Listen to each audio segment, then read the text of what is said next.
अगर आपने कभी ये सोचा है कि आपका वर्कआउट कितना लंबा होना चाहिए, तो आज का वीडियो ज़रूर देखिएगा, क्योंकि इसमें हम लोग डिटेल में कवर करेंगे कि कैसे डिसाइड करें कि आपका वर्कआउट कितना लंबा होना चाहिए।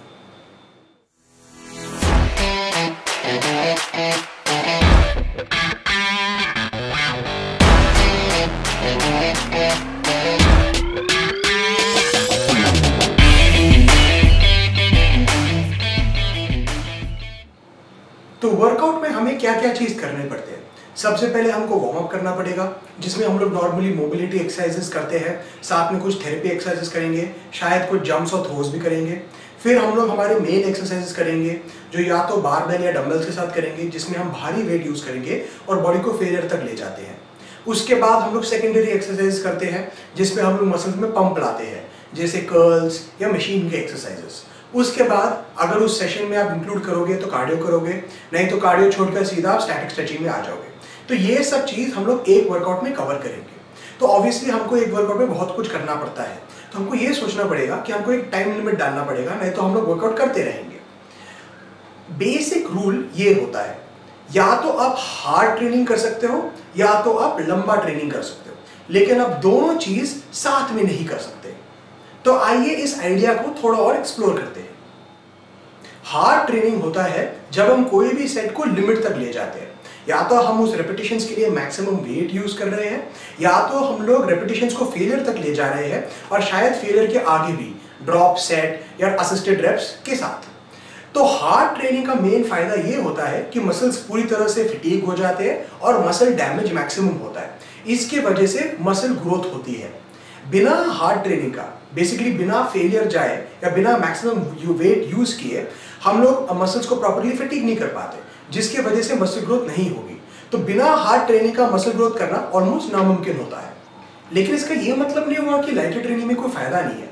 लाइटर ट्रेनिंग से हम टेक्निक डेवलप कर सकते हैं। हम लोग भारी वेट को कम रेपिटेशंस करके बिना ज्यादा फटीग किए हम लोग भारी वेट का आदत डाल सकते हैं। तो बेसिकली हम भारी वेट के साथ प्रैक्टिस कर सकते हैं। साथ में लाइट ट्रेनिंग के साथ भी मसल ग्रोथ आती है, मसल स्टिमुलेट होते हैं। और ये भी याद रखो कि हार्ड ट्रेनिंग से रिकवरी की रिक्वायरमेंट ज़्यादा हो जाती है।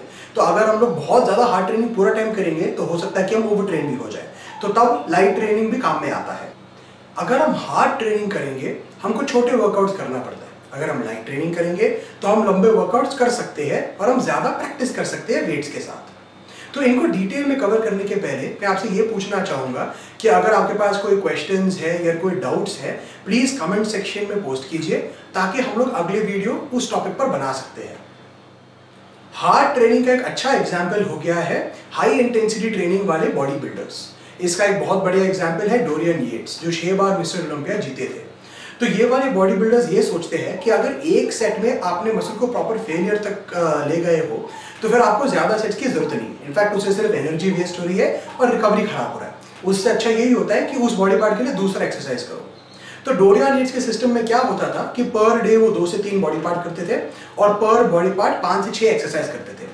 हर एक्सरसाइज के 1 से 2 वार्म अप सेट करते थे और फिर एक मैक्सिमम एफर्ट वाला सेट करते थे, जिसमें 8 से 10 रेपिटेशन के लिए मैक्सिमम वेट यूज करते थे और किसी कैसे भी करके 10 रेपिटेशन पूरी करते थे।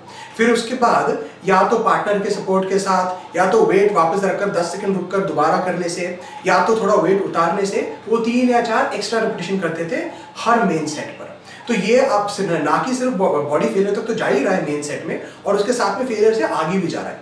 तो हम लोग मसल्स को मैक्सिमम फटीग कर रहे हैं इस सिस्टम में। साथ में क्योंकि 5-6 अलग एक्सरसाइज यूज कर रहे हैं, हर एक्सरसाइज हर बॉडी पार्ट को अलग एंगल से हिट करता है। तो फॉर एग्जांपल अगर चेस्ट का वर्कआउट लेंगे, शायद पहला एक्सरसाइज हो सकता है dumbbell bench press, second exercise हो सकता है Smith machine incline bench press, third exercise हो सकता है machine chest press, fourth exercise हो सकता है पेक डेक का पेक फ्लाई, और फिफ्थ एक्सरसाइज हो सकता है डंबल फ्लाई। तो पांचों के 5 एक्सरसाइजेस पेक्स को अलग तरीके से हिट कर रहे हैं और हर एक्सरसाइज में एक भारी सेट किया जा रहा है जिसमें मैक्सिमम फेलियर तक जा रहे हैं। तो ऑब्वियसली इसके बाद पेक्टोरल्स को रिकवरी के लिए बहुत टाइम चाहिए होगा, क्योंकि हम लोग सिर्फ 6 सेट कर रहे हैं पर बॉडी पार्ट, तो टोटल वर्कआउट में शायद 12 ही सेट कर रहे हैं, जिसकी वजह से पर सेट अगर आप 3 या 4 मिनट भी लगा दो, मतलब टोटल वार्म अप सेट को इंक्लूड करके, थोड़ा रेस्ट इंक्लूड करके और फिर मेन सेट को इंक्लूड करके, तो आपका टोटल वर्कआउट 40 to 45 मिनट से ज़्यादा नहीं होना चाहिए। लेकिन इसमें क्योंकि हम लोग मेन सेट इतना हार्ड पुश कर रहे हैं तो फिटिंग बहुत जल्दी बढ़ जाता है। अगर हम लोग सेट के बाद सेट करते रहेंगे, शायद 12 सेट की जगह हम 20 सेट ट्राई करेंगे, तो क्या खराबी होगी? सबसे पहला हमको ये समझना पड़ेगा कि जो फटीग होती है बॉडी में, ये पूरी बॉडी को होती है। अगर पैक थक रहा है तो ये ऐसी बात नहीं है कि सिर्फ पैक थक रहा है, आपका कार्डियोवास्कुलर सिस्टम भी थक जाता है, आपका हार्मोनल सिस्टम भी थक जाता है, आपका नर्वस सिस्टम भी थक जाता है। तो ये सारी चीज बंद हो जाते हैं 40 to 45 मिनट्स का हार्ट ट्रेनिंग के बाद। उसके बाद क्या होगा कि आपका टेस्टोस्टेरोन लेवल गिरना स्टार्ट हो जाएगा, ग्रोथ हार्मोन गिरना स्टार्ट हो जाएगा, मसल का ग्लाइकोजन रिजर्व खत्म हो जाएगा, साथ में आपके कार्डियोवास्कुलर सिस्टम पे लोड पड़ेगा और जो स्ट्रेस वाला सिस्टम होता है बॉडी में वो हाइपर एक्टिव हो जाएगा, जिसकी वजह से बाद में बिल्कुल रिकवरी हो नहीं पाएगी। तो ज्यादा हार्ड ट्रेनिंग अगर बहुत लंबे टाइम तक कंटिन्यू करोगे तो बॉडी का सारा रिकवरी सिस्टम खत्म हो जाएगा और अगले वर्कआउट तक आप रिकवरी नहीं कर पाओगे। इनफैक्ट अगर मंडे को चेस्ट किया, ट्यूसडे के लेग वर्कआउट में कोई जान नहीं डाल पाओगे। साथ में दूसरा प्रॉब्लम ये भी होता है कि 10 से 12 सेट के बाद, 5 to 6 सेट्स पर बॉडी पार्ट के बाद आप एक्चुअली इतना एफर्ट को मेंटेन नहीं कर पाते हो। तो जो आप पहले सेट में फेलियर ले जा रहे थे वो सच का फेलियर था। अब सच में मैक्सिमम वेट यूज कर रहे थे और उससे आगे भी 2-3 एक्स्ट्रा असिस्टेड रेप्स ले रहे थे, लेकिन लास्ट के एक्सरसाइज तक क्या हो जाता है कि जो मतलब 12 रेपिटेशन कर सकते थे लेकिन आप 10 रेपिटेशन पे रुकोगे, क्योंकि उस टाइम तक आपकी विल पावर खत्म हो चुकी है और साथ में बॉडी में थकान आ चुका है। तो आप अपना लिमिट एफर्ट नहीं दे रहे हो, और अगर आप अपना लिमिट एफर्ट नहीं दे रहे हो, आप उतना ज्यादा मसल ग्रोथ नहीं स्टिमुलेट कर रहे हो जितना आप कर सकते थे। तो जो ये एक्स्ट्रा सेट्स कर रहे हैं, ये सिर्फ आपकी रिकवरी खराब कर रही है, आपको एक्चुअली ज्यादा ग्रोथ नहीं दे रहा है। इसलिए हम लोग इस प्रकार के सिस्टम में, जिसमें हम लोग सेट को फेलियर तक जा रहे हैं और बहुत हार्ड ट्रेनिंग कर रहे हैं, इसमें लंबा ट्रेनिंग नहीं करते, क्योंकि लंबा ट्रेनिंग सिर्फ नुकसान दे रहा है, हमको कोई फायदा नहीं मिल रहा है इससे। अभी एक दूसरा एग्जाम्पल लेते हैं, एक वेट लिफ्टर का। वेट लिफ्टिंग में मेनली हम लोग स्पीड और टेक्निक पे काम करते हैं, और स्पीड और टेक्निक मेंटेन करने के लिए बॉडी को फ्रेश होना पड़ता है, मन को फ्रेश होना पड़ता है। तो इसलिए हम लोग कभी मसल्स को फेलियर तक नहीं ले जा सकते, क्योंकि अगर फेलियर तक ले जाएंगे अगला वर्कआउट में हम लोग प्रैक्टिस नहीं कर पाएंगे। तो ज्यादातर weight lifters daily full body training करेंगे और हर वर्कआउट में स्क्वाट करेंगे, हर वर्कआउट में क्लीन एंड जर्क करेंगे, हर वर्कआउट में स्नैच करेंगे और हर वर्कआउट में कुछ ना कुछ प्रेसिंग करेंगे। तो इस प्रकार की ट्रेनिंग में अगर आपने मंडे को हार्ड ट्रेनिंग किया या हार्ड सेट्स किया, तो फिर ट्यूसडे का वर्कआउट बर्बाद हो गया, वेडनेसडे का वर्कआउट बर्बाद हो गया। और जितना प्रैक्टिस कर सकते थे हैवी वेट्स के साथ, और साथ में जितना स्पीड और टेक्निक इंप्रूव कर सकते थे, वो इंप्रूव नहीं कर पाए, क्योंकि आप ज्यादा थक चुके हो। तो हम एक्चुअली वेट लिफ्टिंग में थकान को अवॉइड करने का कोशिश करते हैं। इसलिए वेट लिफ्टर जो स्पीड वाले एक्सरसाइजेस है, उसमें 8 से 12 सेट्स करेगा 1 से 3 रेपिटेशन का।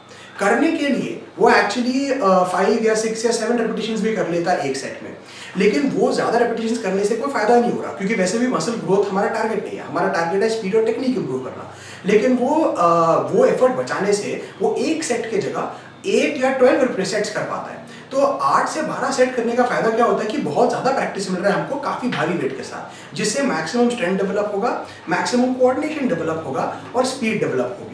साथ में जो स्ट्रेंथ ट्रेनिंग एक्सरसाइज होती है, जैसे बेंच प्रेस या स्क्वाट, उसमें 4 से 5 सेट किए जाते हैं, ज्यादातर 2 से 6 रेपिटेशन के। तो इसमें इतने रेपिटेशन किए जा रहे हैं कि कुछ मसल ग्रोथ आ जाए, लेकिन फिर भी हम फेलियर तक नहीं जाते, ताकि हम लोग एनर्जी कंजर्व कर पाए, ताकि अगले वर्कआउट में और स्नैच और क्लीन एंड जर्क का प्रैक्टिस कर पाते हैं। तो ऐसे सिस्टम में आराम से 2 से 3 घंटे का वर्कआउट कर सकते हैं, क्योंकि हम लोग इतने सारे सेट्स कर रहे हैं, एक वर्कआउट में 40, 50, इवन 60 सेट्स कर रहे हैं। तो ऑब्वियसली ऐसे सिस्टम में हम लोग लंबा वर्कआउट कर सकते हैं और करना भी चाहिए, नहीं तो हम लोग प्रॉपर्ली एक्सरसाइज का प्रैक्टिस नहीं कर पाएंगे।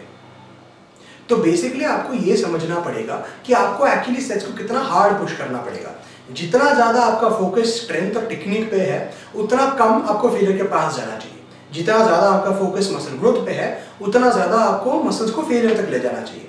तो जितना ज्यादा आप मसल्स को फेलियर तक ले जाओगे, उतना छोटा वर्कआउट होना चाहिए। मेरे हिसाब से बहुत ही हार्ड ट्रेनिंग आदमी के लिए 30 से 40 मिनट का वर्कआउट काफी होता है। और जिनको ज्यादा प्रैक्टिस की जरूरत है, या जिनको ज्यादा स्पीड पर फोकस है, या जो इतना हार्ड सेट कर नहीं पाते, क्योंकि उनमें या तो वो इतना सह नहीं पाते दर्द को, या तो उनमें इतनी विल पावर हो नहीं पाती, या तो बिगिनर है और अब तक उनका उतना टेक्निक अच्छा नहीं हुआ है कि वो सेफली हार्ड पुश कर पाए, तो ऐसे टाइप की सिचुएशंस में वर्कआउट को थोड़ा लंबा खींच सकते हैं और थोड़ा ज्यादा सेट्स कर सकते हैं। तो इस सिनेरियो में 60 to 90 मिनट्स कर सकते हैं। वेट लिफ्टर्स ऑब्वियसली एक एक्सट्रीम एग्जांपल है, जिसमें वो 2 से 3 घंटे कर रहे हैं। अगर आपको ये वीडियो पसंद आया तो हमारे वीडियो को लाइक कीजिए, शेयर कीजिए और चैनल को सब्सक्राइब कीजिए, क्योंकि हम लोग इस प्रकार का एजुकेशनल कंटेंट डेली अपलोड करते हैं। साथ में आप हमारे इंस्टाग्राम हैंडल पर जा सकते हैं, जहां पर डेली ट्रेनिंग और न्यूट्रिशन की टिप्स मिलेंगे। अगर आप फिटनेस इंडस्ट्री ज्वाइन करना चाहते हो या ट्रेनर बनना चाहते हो, तो हमारे वेबसाइट पे जाइए, जहां पर आपको इंडस्ट्री का बेस्ट एजुकेशन मिलेगा। Thank thank you and have a great day.